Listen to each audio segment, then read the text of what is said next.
Ma première rencontre avec Le Petit Prince s'est fait en 2 temps, je dirais.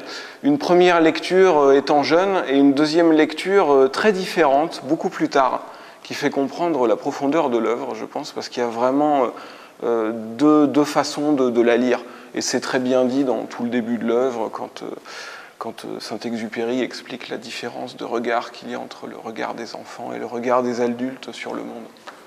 Je suis directeur artistique sur Le Petit Prince et je vais vous expliquer un peu la partie de mon travail, ce en quoi consiste le travail d'un directeur artistique.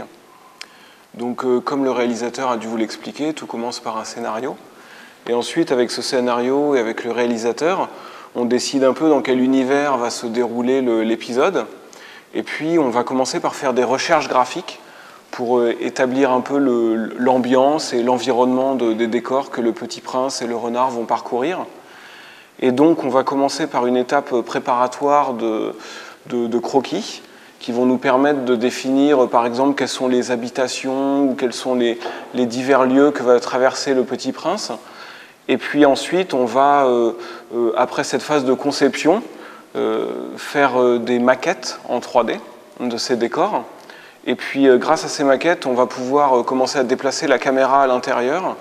Et puis ensuite, on va habiller ces décors avec des matières, un peu comme on le ferait avec du papier peint dans une maison, c'est-à-dire qu'on colle des images directement sur une maquette. Et puis ensuite, ça va être utilisé à la mise en scène pour déplacer la caméra et les personnages à l'intérieur. Donc le travail du directeur artistique, c'est avec le réalisateur de définir quel est l'univers, et puis d'installer à l'intérieur les personnages et de définir quelles sont les grandes orientations de chaque épisode, parce que chaque épisode en fait a une âme propre, parce que le Petit Prince va sur une planète, il peut s'agir effectivement du temps pour le premier épisode, et donc tout dans le décor doit refléter la préoccupation de l'adulte de l'épisode.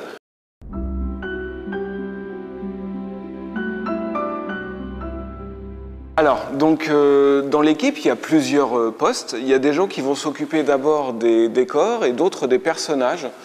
Pour la partie décor, on va commencer par établir donc des croquis. Ensuite, on va sélectionner ces croquis par rapport à la masse d'idées qui est sortie. On va prendre les plus pertinents et on va développer ceux-ci. Et ensuite, on va vraiment créer des grandes planches de décor qui montrent comment est le décor, de quels éléments il est composé, ce qui va nous permettre après d'appliquer la couleur dessus. Donc ça, c'est le travail des designers. Et ensuite, il y a les designers personnages qui, eux, travaillent les formes des personnages et qui vont travailler en adéquation avec les décors, parce qu'évidemment, les personnages habitent les décors, la façon dont ils peuvent se mouvoir. Donc évidemment, on peut parler des gabarits, par exemple. Une porte ou une fenêtre doit être à la hauteur des personnages pour qu'ils soient vraiment intégrés dans leur décor. Donc ça, c'est le travail de l'équipe de design des personnages. Et puis ensuite, il y a des équipes couleurs et matières qui vont travailler sur ces éléments et eux vont mettre en couleur les décors et les matiérer, comme je vous prenais tout à l'heure l'exemple du papier peint. Donc vraiment comme coller des matières sur les décors, c'est ce qu'on appelle des textures. Et puis ensuite, on va faire pareil avec les personnages. On va faire des recherches, voir effectivement quel style on veut donner à la population qui habite une planète particulière. Et donc grâce à ça, on va établir une charte avec des images de matière qu'on veut appliquer dessus. Donc il y a une sorte de grande horloge qui est posée sur la place principale du village. Et donc les personnages sont devant cette grande horloge comme une sorte de totem pour eux qui leur rappelle la présence du grand horloger. Cette horloge est déréglée, donc tout le village a un déplacement un peu étrange, les maisons tournent sur elles-mêmes, les personnages sortent des maisons pour des activités de jour et tout de suite re-rentrent. Donc il y a vraiment un petit côté Jacques Tati dans le déplacement des personnages. Et puis ensuite, il fallait travailler le monde du grand horloger qui lui est vraiment spécifique, montrer vraiment que c'était à l'intérieur de cette planète.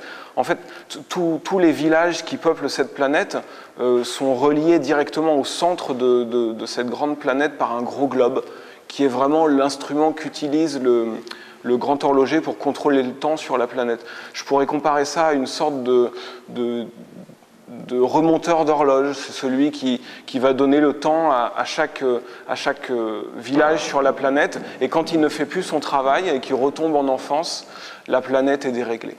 On souhaitait vraiment que le spectateur rentre dans les épisodes comme il est rentré dans le livre, donc par ces planètes, par ces petites planètes qui sont la maison du Petit Prince, et aussi dans certains épisodes, dont je ne vous dévoilerai pas le nom tout de suite, on va retrouver ces petites planètes et vraiment cet univers, l'univers du livre qui nous a vraiment servi de point de départ pour travailler.